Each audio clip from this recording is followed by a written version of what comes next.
Vamos a abrir, hermanos, la palabra del Señor en el libro de Apocalipsis, que es el libro que estamos estudiando los días martes.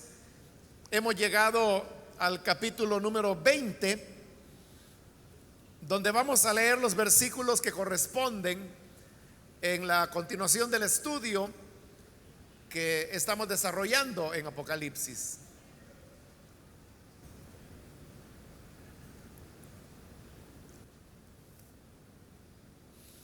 La palabra del Señor dice en el libro de Apocalipsis, capítulo 20, versículo 7 en adelante: cuando se cumplan los 1000 años, Satanás será liberado de su prisión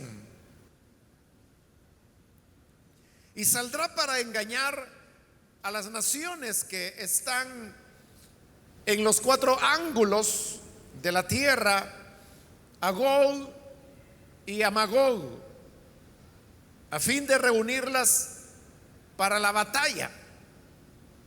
Su número será como el de las arenas del mar. Marcharán a lo largo y a lo ancho de la tierra y rodearán el campamento del pueblo de Dios, la ciudad que Él ama. Pero caerá fuego del cielo y los consumirá por completo. El diablo que los había engañado será arrojado al lago de fuego y azufre, donde también habrán sido arrojados la bestia y el falso profeta. Allí serán atormentados día y noche por los siglos de los siglos. Amén. Hasta ahí dejamos la lectura. Pueden tomar sus asientos, por favor.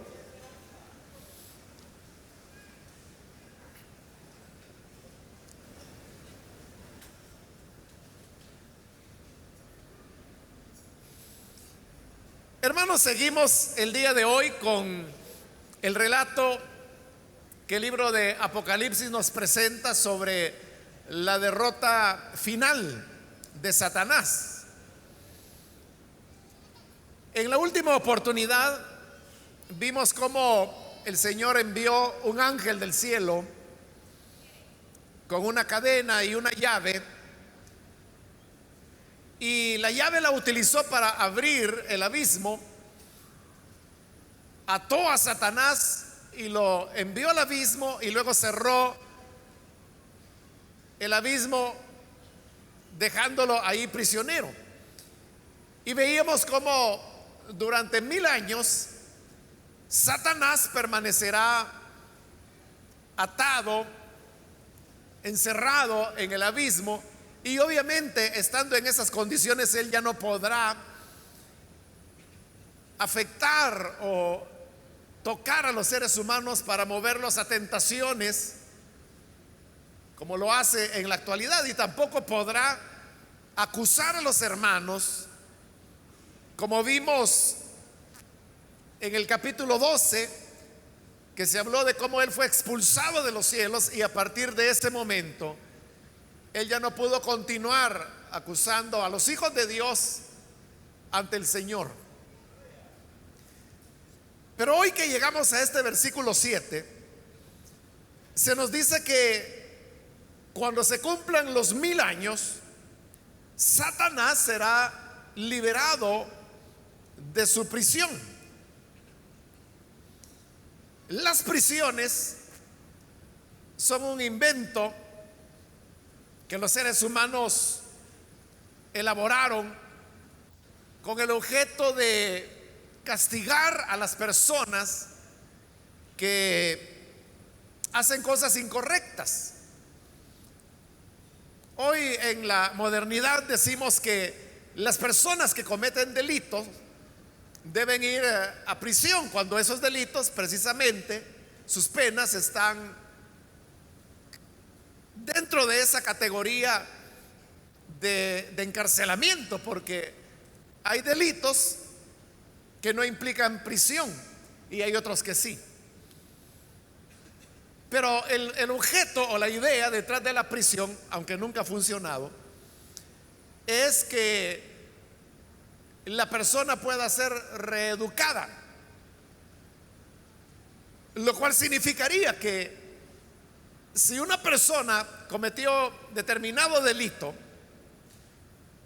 y es juzgado, encontrado culpable y luego condenado y se le envía a prisión, la idea es que esta persona, estando en prisión, por los años que su pena represente, ese tiempo le servirá para reflexionar, caer en la cuenta de lo indebido que fue aquello que hizo, y eso lo moverá a ver la vida de una manera diferente, ver a las personas de una manera distinta, de tal forma que una vez cumplida su pena, esta persona estará apta para poder reintegrarse a la sociedad, ya no para continuar cometiendo delitos, sino para vivir de acuerdo a esas reflexiones que tuvo y que lo han llevado a la conclusión que vale la pena y es mejor llevar una vida de rectitud, de integridad y de honestidad. Entonces la cárcel se convierte en un instrumento para rehabilitar a los seres humanos y que éstos lleven una vida diferente. Ahora, eso es teóricamente, pero como le decía, en la práctica, en la realidad, eso no es así. Y para esto, pues, no se necesita más que ver la realidad a nuestro alrededor. ¿Qué ocurre con las personas, por ejemplo, en nuestro país? Por cualquier delito que hayan cometido van a la cárcel. Cuando salen de la cárcel, quien sale es una persona mejor que la que ingresó o es una persona peor. Yo creo que ni siquiera se necesita esperar una respuesta, ¿no? Por eso es que tantas veces se ha dicho que la cárcel se le ha dado el nombre de la universidad del crimen. Y hay gente que dice, bueno, aquellos que entraron con primer grado de criminalidad a una cárcel, estando allá adentro se gradúa y cuando sale a hacer cosas peores. Y hermanos, las estadísticas así lo demuestran, que hay un alto índice de reincidencia de las personas que en alguna oportunidad estuvieron en prisión. Es decir, la persona sale y está demostrado que estadísticamente la mayor parte de ellos van a volver a cometer delitos y van a volver a prisión.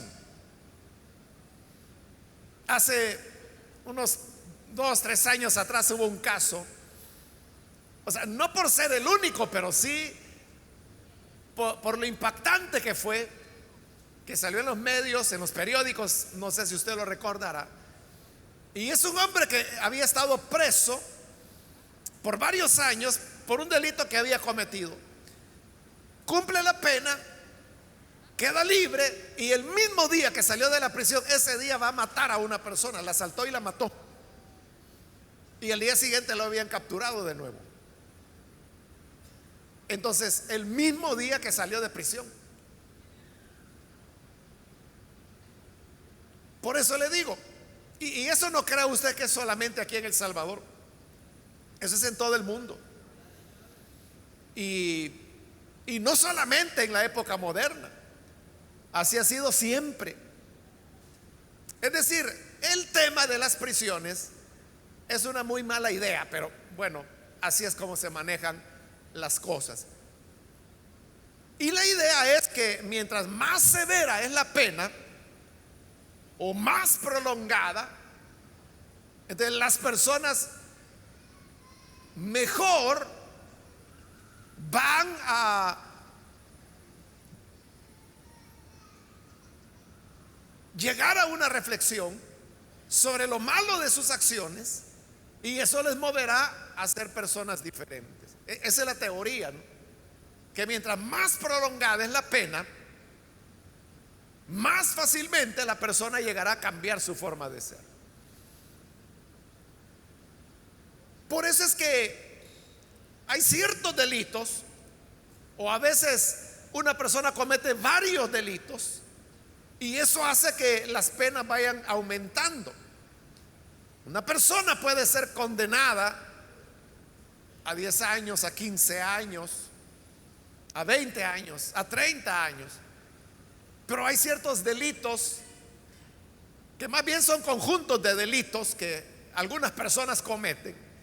Y tal vez usted ha leído en los periódicos que determinado juez los condena a veces a 200 años, a 300 años. Por ahí más o menos han andado las penas más altas que se han aplicado en el país. Ahora, hablar de 300 años de prisión, obviamente no hay persona que viva lo suficiente como para cumplir una pena de ese tipo. Lo cual significa que una pena de 300 años o de 200 o de 100 que fueran, realmente se está hablando de una pena de cadena perpetua, lo cual significa que la persona estará presa mientras viva. Pero ocurre que en nuestro país la cadena perpetua está prohibida. Constitucionalmente nadie puede ser condenado a cadena perpetua, igual que no hay pena de muerte. Es contrario a la Constitución. Entonces, como a nadie se le puede aplicar una cadena perpetua, si hay una persona que merece una pena de 250 años, no se los pueden dar los 250, sino que le ponen la pena máxima, que en el caso de nuestro país, si las leyes no han cambiado, es de 30 años. Ese es el máximo. Nadie puede ser condenado a una cantidad mayor de años, a menos, como le digo, que hayan cambiado en los últimos años los códigos penales, ¿no? Lo cual pues no es extraño, todo el tiempo están cambiando en el país. Pero bien, esa sería como la pena máxima que una persona puede recibir. Y la idea es que a mayor pena, como le decía, y alguien que le aplique la pena máxima, que son 30 años, entonces esa persona saldrá más apta para ser reintegrada a la sociedad sin problemas. Es decir, si las penas fueran más severas, entonces la idea sería que la persona mejor se va a enderezar. Pero tampoco es cierto. Bueno, hay países donde existe la cadena perpetua, como por ejemplo en los Estados Unidos, que también hay pena de muerte, no en todos los estados, pero sí en algunos. Y no solamente existe la cadena perpetua, las leyes estadounidenses le pueden aplicar a una persona 2 o 3 cadenas perpetuas. Entonces usted dirá, bueno, pero ¿qué sentido tiene ponerle 2 cadenas perpetuas a una persona? O sea, si con una se muere, ¿verdad? ¿Cómo va a cumplir la segunda? Bueno, pero así son las leyes de ellos. Ya le he contado el caso, ya lo he mencionado en otras ocasiones, de un joven. Bueno, él se fue, es salvadoreño, niño, se fue del Salvador, fue a los Estados Unidos, allá se involucró con amistades inconvenientes, se vio en una situación donde resultó muerta una persona, y la cosa es que a él lo acusaron y él no había sido. Pero él fue condenado a 2 cadenas perpetuas. Pero él ha tenido una buena conducta dentro de la cárcel. Él ha actuado bien, ha tenido buena conducta y ha estudiado y se ha graduado de universidad dentro de la cárcel. Entonces, en vista de esos méritos que él ha acumulado, allá el Poder Judicial de los Estados Unidos le dio la gracia de cancelarle una cadena perpetua. O sea, de las dos que le habían dado, le cancelaron una. Hoy solo tiene que cumplir una. Y usted, pero ¿qué favor es ese? Dirá usted. Así que con una es para morirse ahí para siempre, ¿no? Y entiendo que ya la otra ya no se la pueden quitar. Pero a veces, hermano, usted puede pensar en personas que hacen mucho mal. Y que porque hacen mucho mal, usted dice, bueno, es que 30 años sería poquito. Deberían darle 100. O usted dice, deberían darle 200 años, que usted sabe que esa persona no va a vivir ese tiempo. Pero usted dice, es lo que merece. Pero si uno piensa, hermanos, en Satanás y todo el mal que él ha hecho, si usted fuera el juez que lo va a juzgar a él, ¿qué pena le aplicaría de prisión?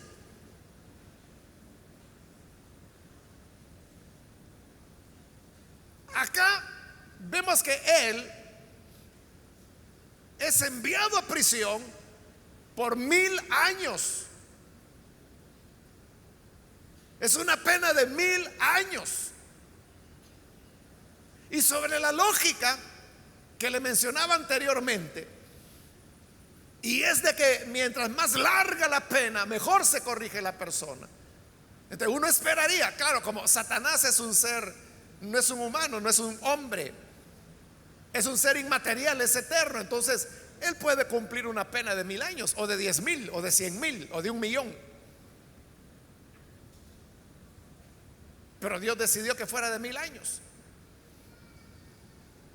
Y luego queda suelto. Lo sueltan porque cumple su pena. Pero uno diría, bueno, después de 1000 años, donde Satanás ha estado atado, encerrado, ¿no sería ese un tiempo suficiente como para reflexionar? Y que Satanás dijera, ¿realmente ha valido la pena ser un diablo? Y pensar, jamás voy a poder subir al trono de Dios, que fue su deseo original, que es lo que lo convirtió en Satanás.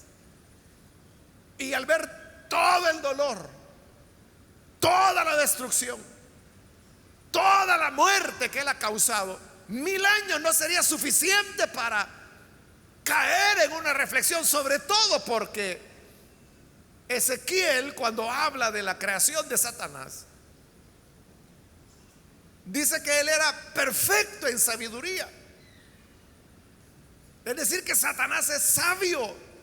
Entonces no será de un sabio, sobre todo que está en 1000 años de reclusión, llegar a comprender lo torpe y lo malo de su comportamiento.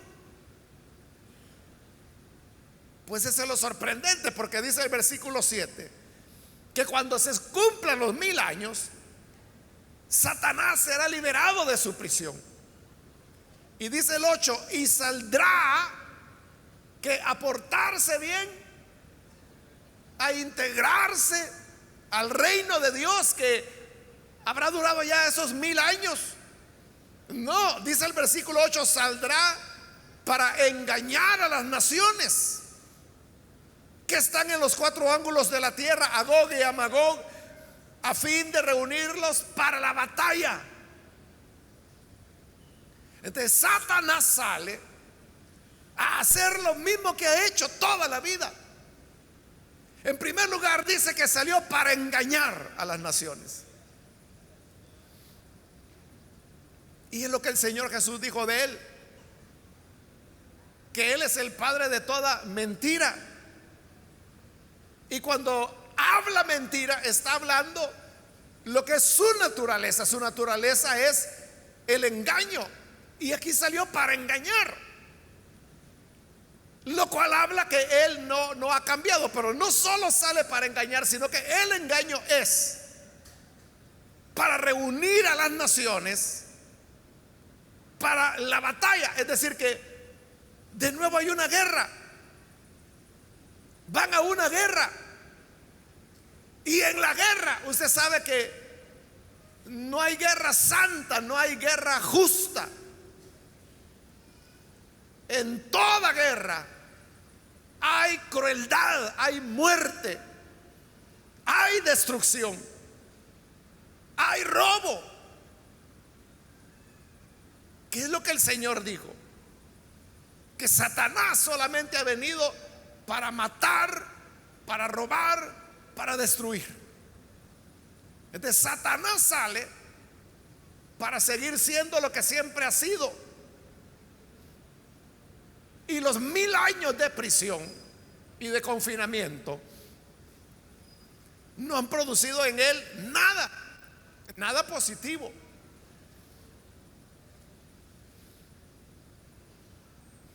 Esto, hermanos, es importante, es un pasaje de la Biblia importante porque nos deja ver la naturaleza de Satanás. La naturaleza de Satanás es siempre la de la rebelión. Por eso se llama Satanás, que lo que significa es adversario. Él siempre va a estar en oposición a Dios. Nunca va a cambiar. Nunca se va a arrepentir.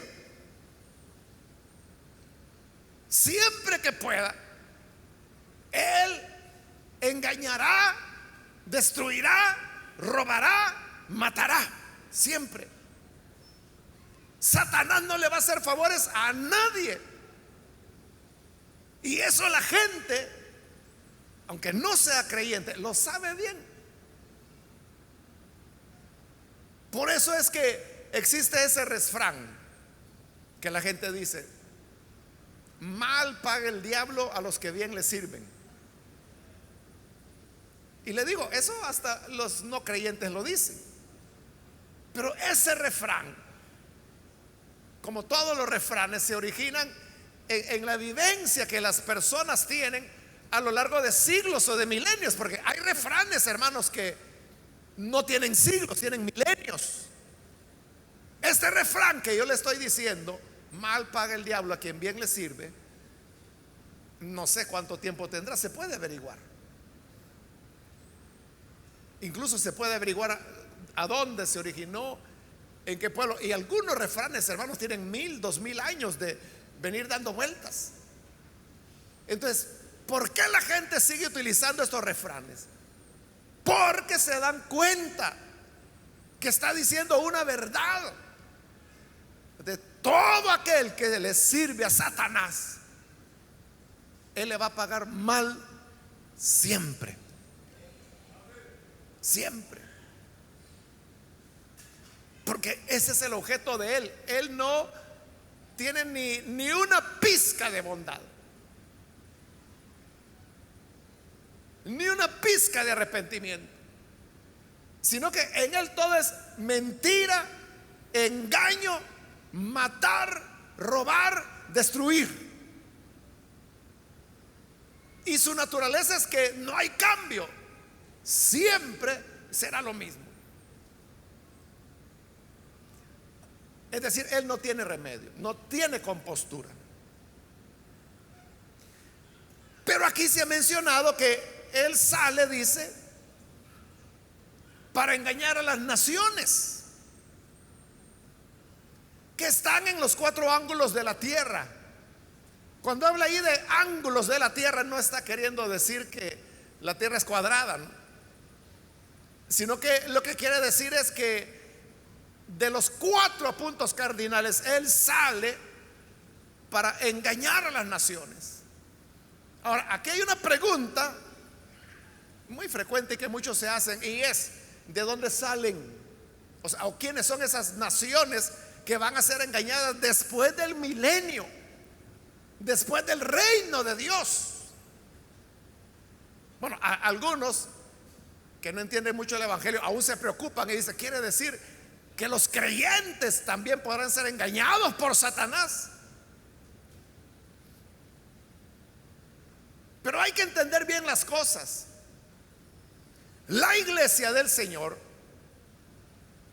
será glorificada.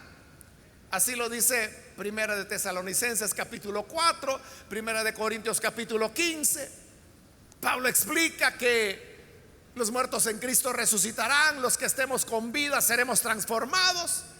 En Primera de Corintios dice, les digo un misterio, y es que no todos los creyentes dormiremos, es decir, no todos moriremos, pero sí todos seremos transformados. Es decir, la iglesia será glorificada. Y eso significa que los cristianos, la iglesia del Señor, seremos glorificados, recibiremos un cuerpo inmortal de resurrección que vivirá para siempre. Y obviamente, si hemos sido glorificados, entonces significa que la iglesia adquiere una característica de incorruptibilidad. Es decir, ya no podremos volver a pecar o a ser tentados o a experimentar las pasiones de la carne, porque habremos sido glorificados. Entonces, esta iglesia glorificada es la que entrará al reino de Dios, al milenio. Otros que entrarán será Israel, porque el milenio es el cumplimiento de las promesas de Dios para Israel. Entonces, los israelitas que sobrevivan a la gran tribulación entrarán al reino milenial, pero no glorificados, sino que con un cuerpo natural. Pero además también habrán otros pueblos, otras naciones no israelitas, que sobrevivirán a la gran tribulación, porque la Biblia no dice en ningún lugar que todas las personas o toda la humanidad va a morir en la gran tribulación. En ningún lugar lo dice. Siempre habrá sobrevivientes. En este libro de Apocalipsis hemos encontrado que la máxima cantidad de muerte que menciona Apocalipsis es la tercera parte. Actualmente, hermanos, la población mundial es un poco más de 7,000,000,000 de seres humanos. Entonces, la tercera parte, si esta cantidad de seres humanos entrara a la gran tribulación, la tercera parte de ellos morirían. Pero se salvaría las otras 2/3 partes, es decir, que quedarían con vida más o menos 5,600,000,000 de seres humanos. Como le digo, tomando como base la población actual. No sabemos cómo va a ser para ese día. Pero ¿qué significa esto? Que miles de millones de seres humanos sobrevivirán a la gran tribulación y van a entrar al reino milenial de Cristo. Pero estos que sobrevivan no habrán sido glorificados. Glorificada estará la iglesia. Ellos no estarán glorificados. Es decir, tendrán un cuerpo semejante al nuestro, con algunas diferencias que están en los profetas. Y es que dice que la longevidad de la vida humana será restablecida. Entonces, durante el milenio, esas personas que entren con un cuerpo natural al milenio van a vivir 900,000 años con un cuerpo semejante al nuestro, y se van a casar y van a tener hijos. Es decir, que van a nacer seres humanos durante el milenio. Piensen esto. Supongamos que el milenio ya comenzó y estamos en el año 200 desde que el reino del Señor ha sido establecido en la tierra. Es un reino de paz, un reino, como dice las Escrituras, en donde el león come hierba, igual que los animales herbívoros como el buey. El lobo también come hierba y va a apacentar con el cordero, y el lobo no ataca al cordero. El león tampoco ataca a los otros animales. Dice que los niños jugarán con las serpientes y no les harán ningún daño. No habrá más enfermedades. Los profetas dicen que en el reino del Señor la lengua del mudo cantará, los ojos de los ciegos verán, los oídos de los sordos oirán, los paralíticos saltarán de alegría. Dice que las calles estarán llenas de muchachos y muchachas que cantarán. Ya no habrá muerte, no habrá farmacias porque tampoco habrá enfermedades, no habrá cementerios. Por primera vez van a quebrar las funerarias. Habrá justicia, habrá paz. La tierra será regenerada de todo el daño y la destrucción que la codicia humana le ha aplicado. Por eso dice que los desiertos reverdecerán, y la tierra que hoy es fértil producirá 7 veces más durante el reino del Señor. Bueno, estamos en el año 200 después de iniciado el milenio, y resulta que nosotros como iglesia vamos a estar glorificados. Los seres humanos que tendrán un cuerpo natural nos verán a nosotros con curiosidad, así como los discípulos veían con curiosidad a Jesús. Y Jesús les decía: vengan, tóquenme.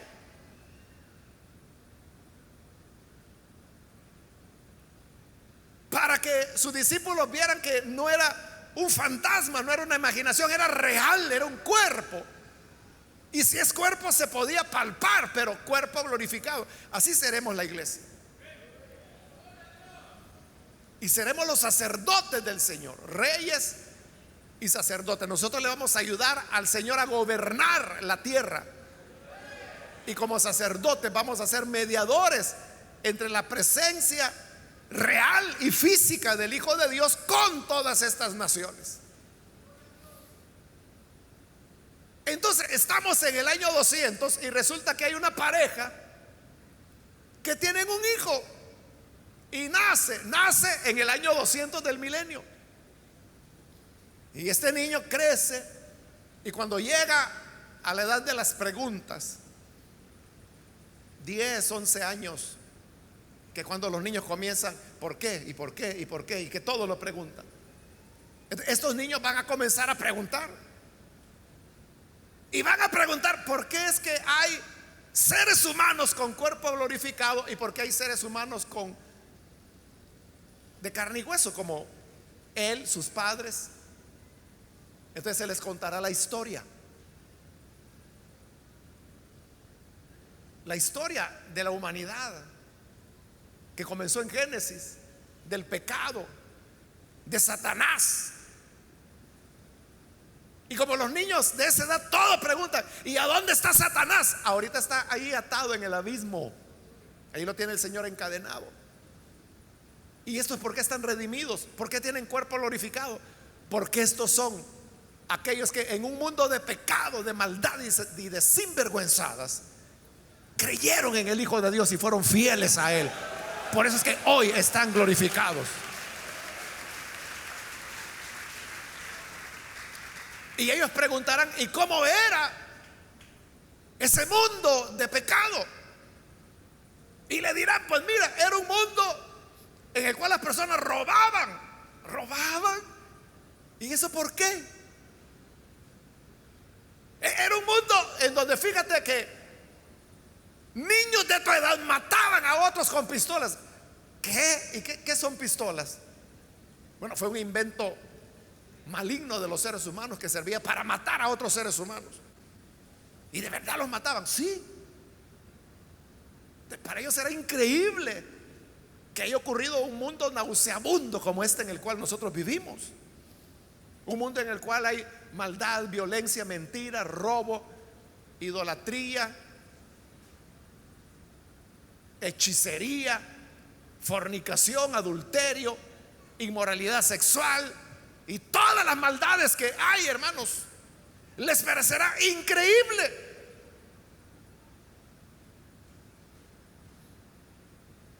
Y entenderán el enorme valor del sacrificio de Cristo, que hará posible ese reino que está por venir.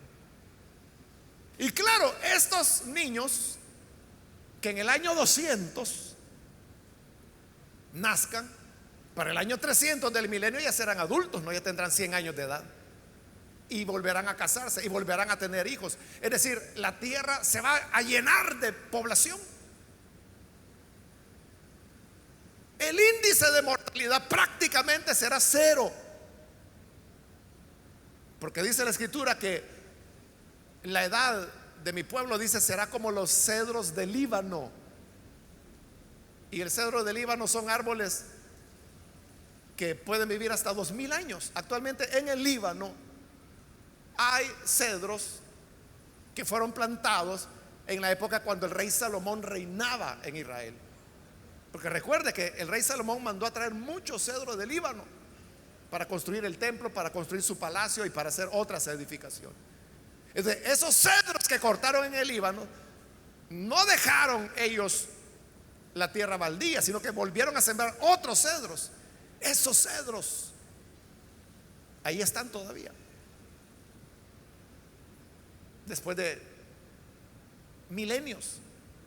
Así será la vida del hombre, dice el Señor.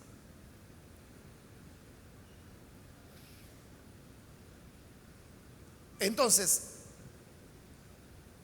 pero como estas son personas no regeneradas, habrá algunos de ellos que harán el mal dentro del milenio.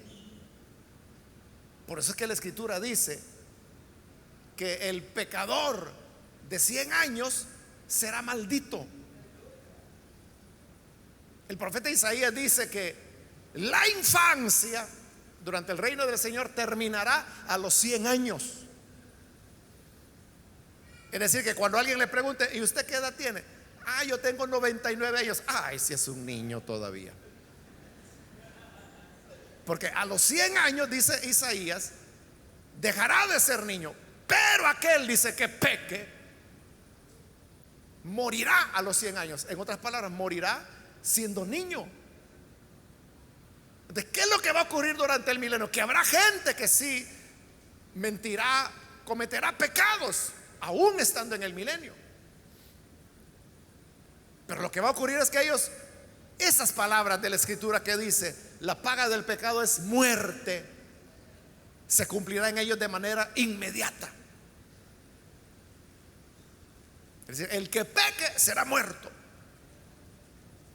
Por eso yo le decía que la tasa de mortalidad casi será cero. No le dije cero porque sí habrán muertos, pero serán los que pequen. Ahora usted dirá, ¿y por qué van a pecar?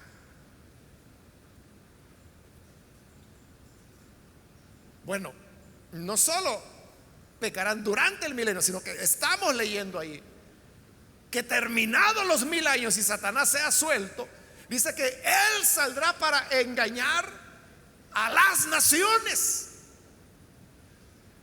a organizarlas para una batalla contra Dios. Y lo logra porque dice el versículo 8, la parte final, su número será como el de las arenas del mar. Es decir, Satanás no engañará a 100, a 200, a 1000 o a 100,000. Engañará a miles de millones de esa gente con cuerpo natural que habrán nacido durante el milenio o que entraron al milenio al haber sobrevivido a la gran tribulación.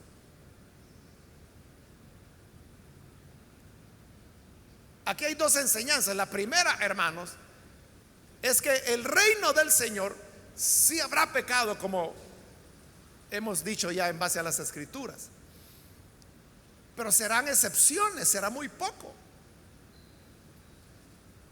¿De qué es lo que hará? O sea, ¿por qué los seres humanos no van a hacer guerra durante el milenio, por ejemplo? Porque en esos 1000 años no habrá ninguna guerra. No habrán todos los horrores que hoy los seres humanos hacen. ¿Por qué no habrá? Porque el Señor es el que está reinando. Y su reinado, como dice la Escritura, es un reinado de justicia. Y la Escritura dice que el efecto de la justicia será la paz. Por eso habrá paz, porque el Señor hará justicia. Entonces vea, eso es una realidad, hermanos, que las condiciones en las cuales el ser humano vive determinan en mucho lo que ese ser humano es.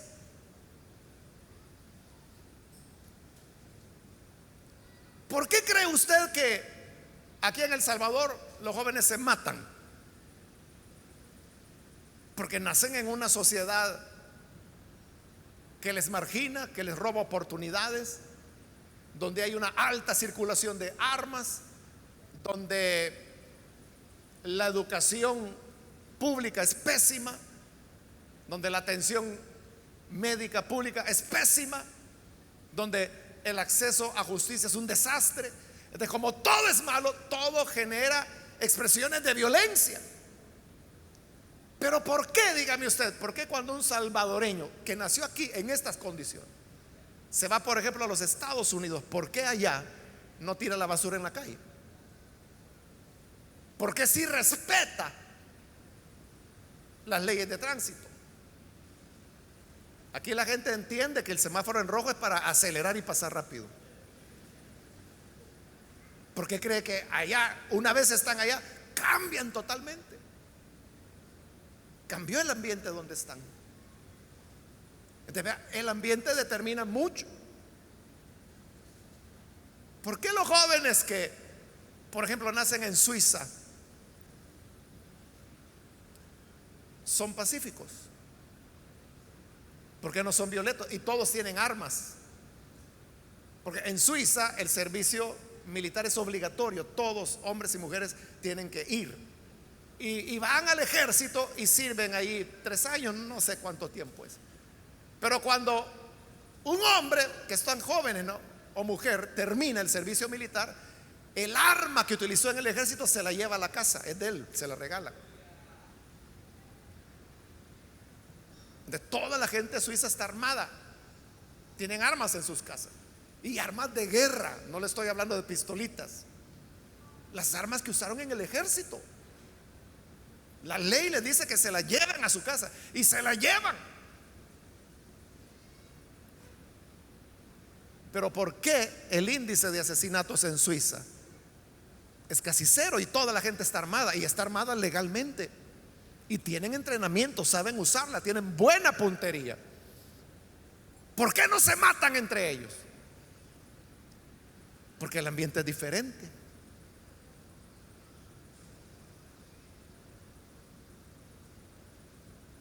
En una ocasión, hermanos, estando en Alemania, conducía el vehículo un hermano, él es alemán. Y entonces íbamos pasando por ciertas ciudades pequeñas. Pero hermanos, son esas ciudades de ensueño, esas que usted ve en los calendarios. Pero lo que nos sorprendió con otro hermano que iba al lado mío atrás es que el hermano alemán que iba manejando el vehículo, él nos decía, es una ciudad pobre. Y nosotros, ¿qué? Esto es lo pobre. Y le estoy hablando de casas, hermano y hermana, que con sus jardines, con sus vehículos. O sea, esas ciudades de ensueño que usted ve en calendarios. Entonces le preguntamos, si esto es lo pobre, ¿a dónde están los ricos de Alemania? Ah, no, dijo, esas son otras ciudades, pero estas no. Y nos le preguntamos, ¿y por qué dice que son pobres ellos? Ah, porque la altura del techo es más baja, decía él.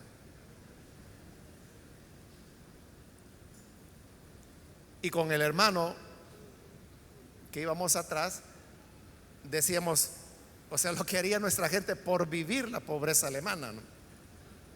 Bueno, en esas condiciones, hermano, ¿a quién le interesa robar?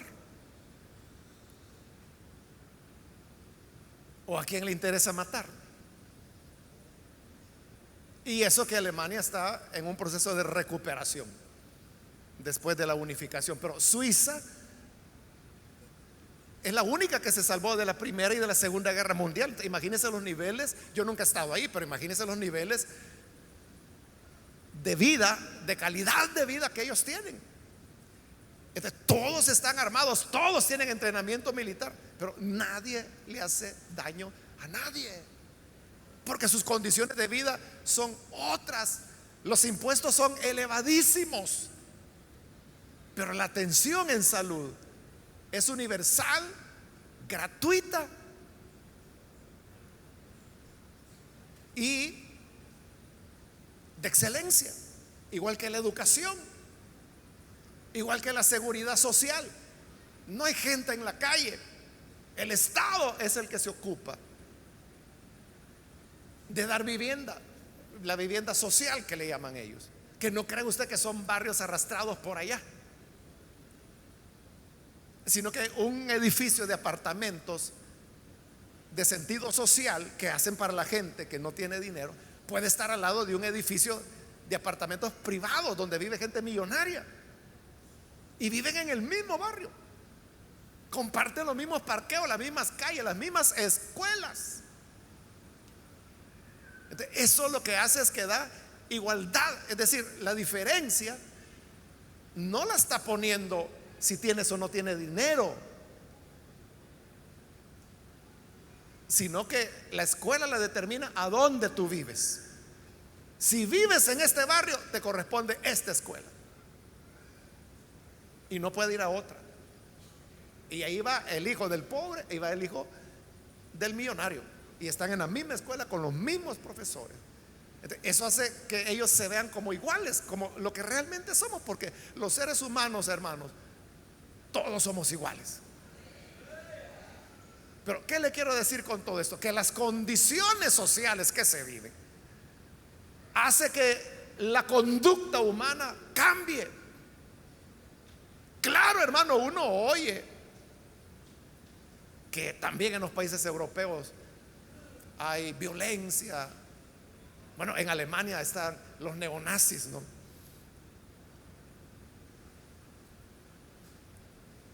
Es decir, no hay perfección, pero lo que sí hay son condiciones de vida mucho más sanas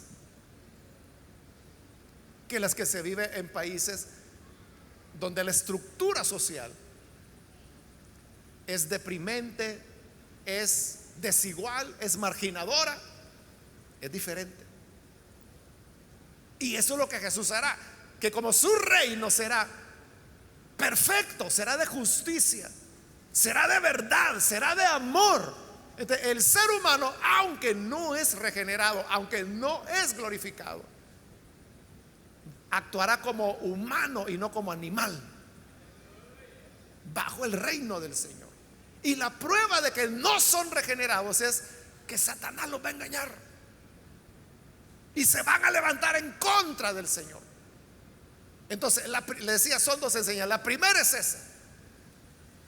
Por eso es que los cristianos tenemos que trabajar, hermanos, para cambiar y mejorar las condiciones en que se vive dentro de una sociedad. Porque no es verdad que las conversiones individuales irán haciendo que un país mejore. No es cierto. O sea, porque eso cambia a los individuos, pero las estructuras quedan iguales. las estructuras de comercio, las estructuras económicas, las estructuras educativas, las estructuras sociales. Eso no cambia. Entonces se necesita cambiar la forma como una sociedad está organizada para que los ciudadanos puedan tener mejores formas de vida, y eso hará que la maldad vaya disminuyendo.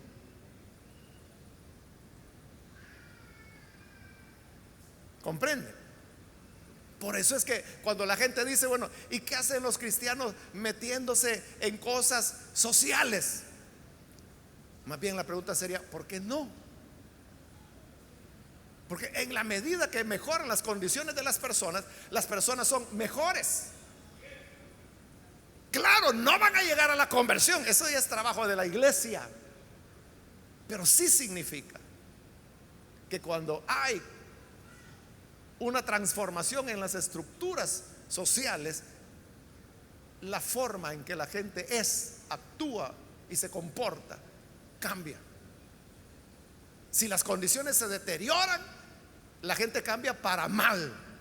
Si las condiciones van mejorando, la gente cambia para bien. Y por eso debe ser de sumo interés para el cristiano enfocarse en ese trabajo lo más que pueda.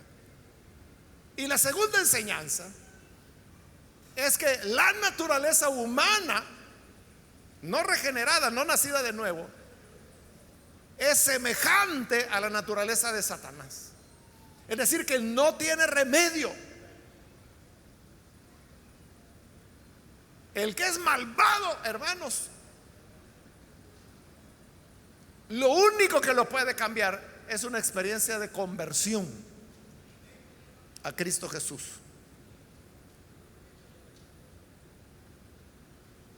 Porque cuando hay maldad en el hombre, ahí está la prueba, hermanos, que después de 1000 años de vivir en las mejores condiciones que la civilización haya vivido en toda su historia,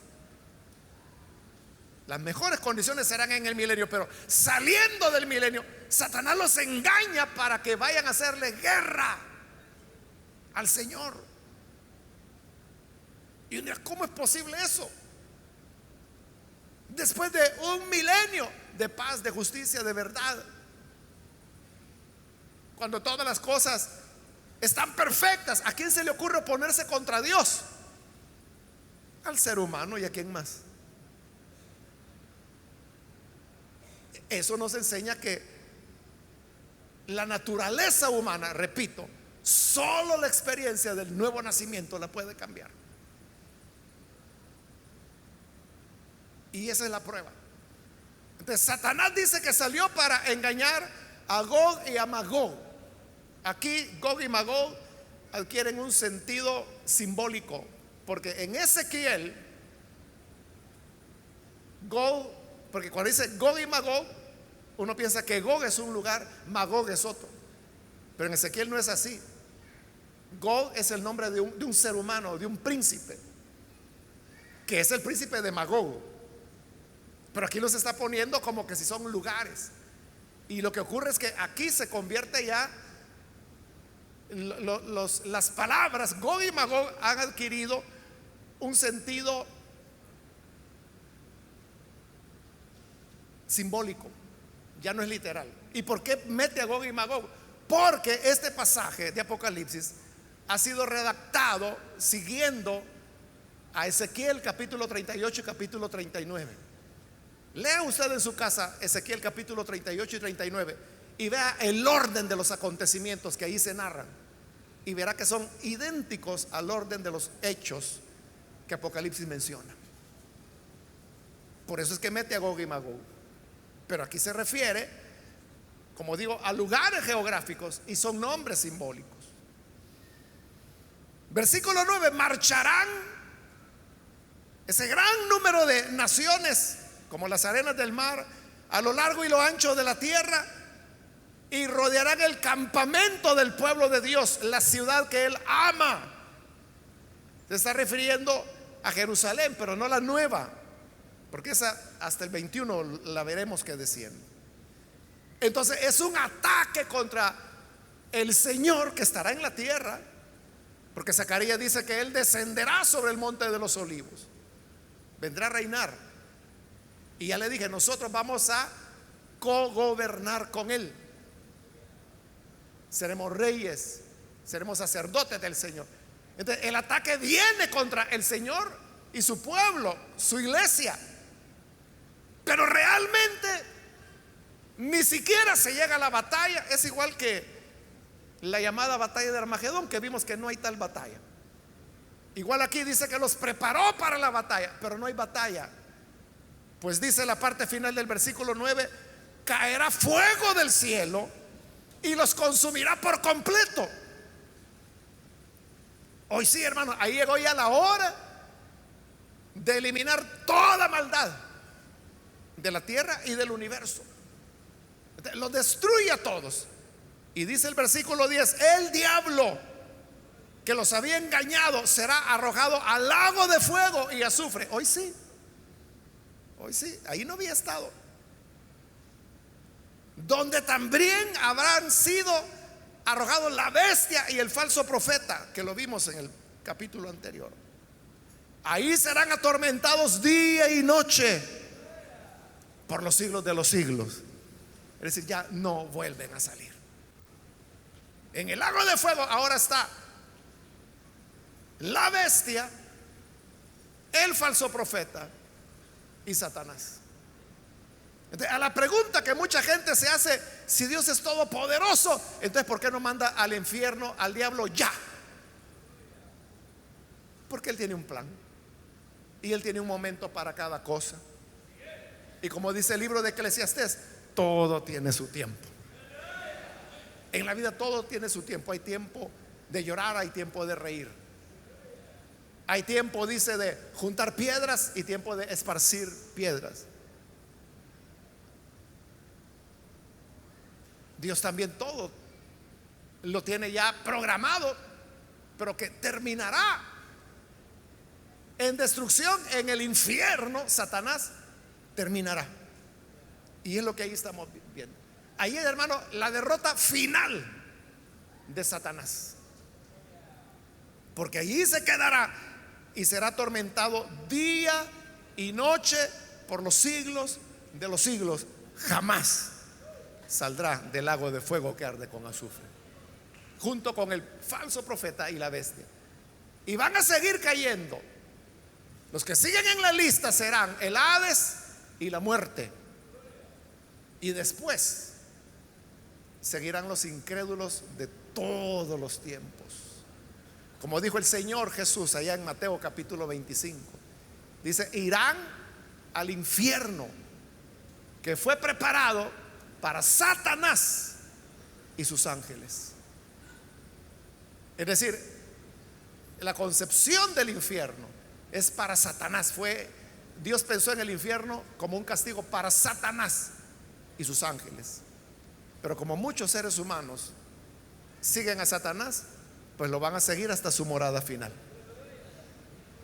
Y serán lanzados al lago de fuego que fue preparado para Satanás y sus ángeles. Eso lo veremos en la próxima oportunidad. Vamos a cerrar nuestros ojos. Padre, gracias te damos por estas personas que están aquí al frente, como también aquellos que a través de televisión, radio o internet se están uniendo con nosotros en esta oración. Te ruego, Padre, que tú puedas cambiarles, transformarles, porque solamente tu gracia, obrando, operando, es la que puede hacer de nosotros hombres nuevos, criaturas nacidas de nuevo, limpia de pecado. Quita de nosotros la maldad y crea una nueva naturaleza. Que tu Espíritu Santo venga para morar en nosotros y que este Espíritu nos guíe por senda de verdad, de pureza, Bendice a tu iglesia y ayúdanos, Señor, a cumplir con la misión que tú nos has encomendado, y que seamos fieles y demos olor grato de vida. En el nombre de Jesús, nuestro Señor, lo pedimos. Amén. Amén.